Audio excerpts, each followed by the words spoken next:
Salut les amis, alors bon j'espère que vous allez bien et me voici au pied d'une superbe et puis imposante représentation de Vishnu. Alors Vishnu qui soutient l'univers temporaire, hein, mais qui nous accompagne également dans nos cœurs. Hein.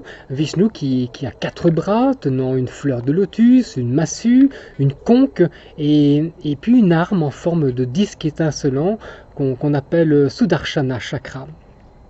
Mais bon, c'est pas du tout de ça dont je voulais vous parler, parce que voyez-vous, juste ici à côté, il y a une petite, très modeste représentation d'Hanuman. Alors, c'est plutôt de ça dont je voudrais vous parler, d'Hanuman, qui est un très bel exemple d'un enseignement tantrique caché derrière les apparences d'une épopée. Un enseignement qui ne peut évidemment qu'intéresser les pratiquants de Kundalini Yoga. Alors je vais plutôt aller m'asseoir parce qu'il y a un banc un peu plus loin et puis je vous parle d'Hanuman.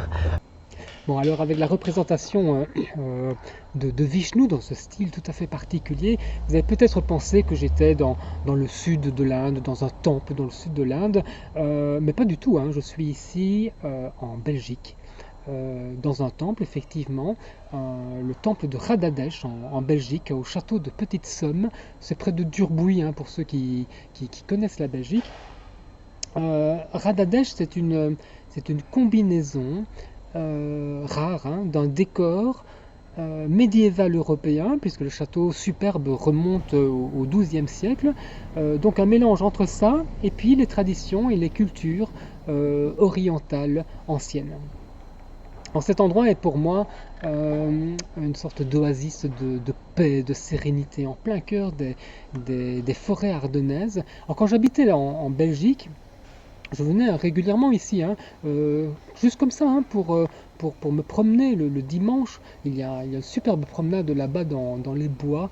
Alors c'est une sorte de promenade de pèlerinage, hein, parce que vous marchez environ 3 km et puis tous les 80 ou 100 mètres, vous avez une pancarte avec un enseignement issu de la Bhagavad Gita ou d'autres citations. C'est superbe. Hein.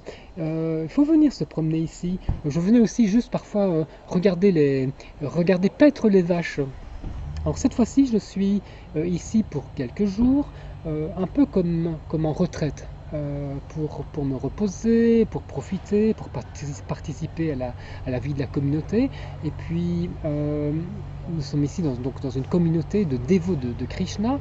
Et puis mon séjour va également me réapprendre à me lever tôt, puisque la communauté se rassemble dans le temple à 4h30 du matin. Bon, dans les commentaires, je vous mettrai un lien, hein, pour en savoir plus sur la Société internationale pour la conscience de Krishna et puis cette jolie communauté de Radhadesh en Belgique. Parlons maintenant d'Hanuman. Hanuman, c'est un personnage central du Ramayana. Le Ramayana, c'est comme le Mahabharata, c'est l'un des textes fondamentaux de l'hindouisme et puis de la mythologie hindoue. C'est une épopée qui raconte la légende du prince Rama. Procurez-vous, hein, ce texte, c'est super agréable à lire.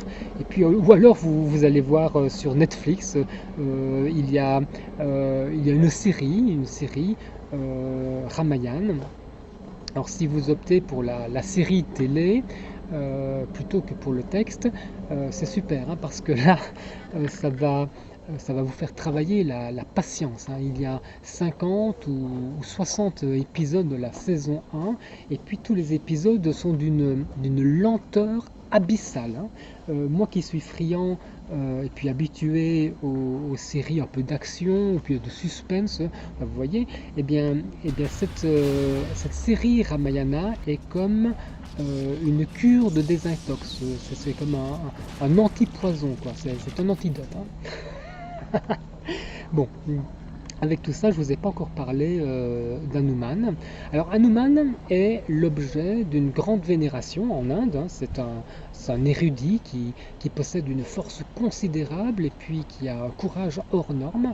Alors, il accomplit d'incroyables prouesses au service de son maître Rama, son maître bien-aimé.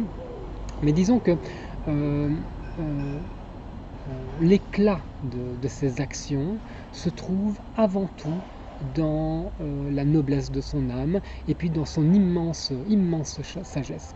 Alors, pourquoi cette divinité hindoue a-t-elle un visage de singe? Alors rien que ça, c'est déjà un enseignement, hein. Le singe représente les aspects indisciplinés, agressifs, agités, bagarreurs, gourmands, bruyants de l'être humain. Et Hanuman est une image euh, évoluée, une image accomplie. Alors si un singe peut devenir un être aussi noble, aussi sage qu'Hanuman, mais alors quelle hauteur un être humain peut-il espérer, peut-il bien atteindre s'il prend la peine de se transformer? D'autant que la grande qualité d'Hanuman, c'est son humilité. Euh, il ne se met jamais en avant. Il s'exprime avec douceur, il est très courtois. En fait, il incarne la modestie. Même après avoir accompli de grandes choses, hein, Hanuman, c'est aussi l'incarnation de l'esprit de service. Partout où il passe, il est un exemple. Il a la parole juste, il a le geste approprié, il apporte son aide, il ramène la vie, et tout ça trouve sa source dans une discipline personnelle et surtout hein, dans la dévotion qu'il porte à son maître Rama.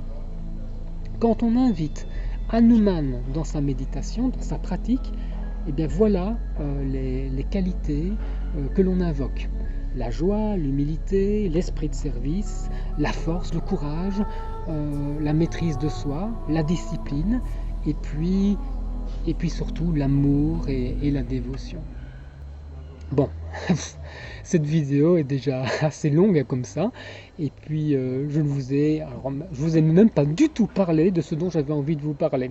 En fait, différents récits, différentes aventures d'Hanuman sont des enseignements qui nous guident, hein, qui guident le pratiquant sur les étapes de l'ascension de la Kundalini, de cette énergie qui, depuis le chakra racine, est endormi, s'élève jusqu'au chakra coronal. Dans ces péripéties, Hanuman, donc sur son chemin, rencontre différents obstacles, et puis il est amené à les surmonter évidemment, et puis il les surmonte avec sa force, avec son intelligence, avec sa sagesse. Et ce sont des obstacles similaires que le pratiquant de Kundalini Yoga peut rencontrer lors de ce mouvement d'élévation intérieure. Des obstacles qu'il rencontre en Muladhara Chakra, Svadhisthana Chakra, Manipura, Anahata, enfin voilà. Et puis ensuite, pour atteindre ce lieu, pour ceux qui connaissent l'histoire du Ramayana, pour atteindre Ashoka Vatika, pour y trouver Sita, donc l'épouse de Rama. Ashoka Vatika est le lieu au-delà du chagrin, qui représente le chakra coronal, Sahasrara Chakra. Bon, mais j'ai encore beaucoup de choses à dire, donc on va se retrouver dans une autre vidéo où je vais détailler ce dernier point, une vidéo très courte. Je vous embrasse, vous cliquez sur la vidéo pour voir la suite. À bientôt, bye bye, prenez soin de vous.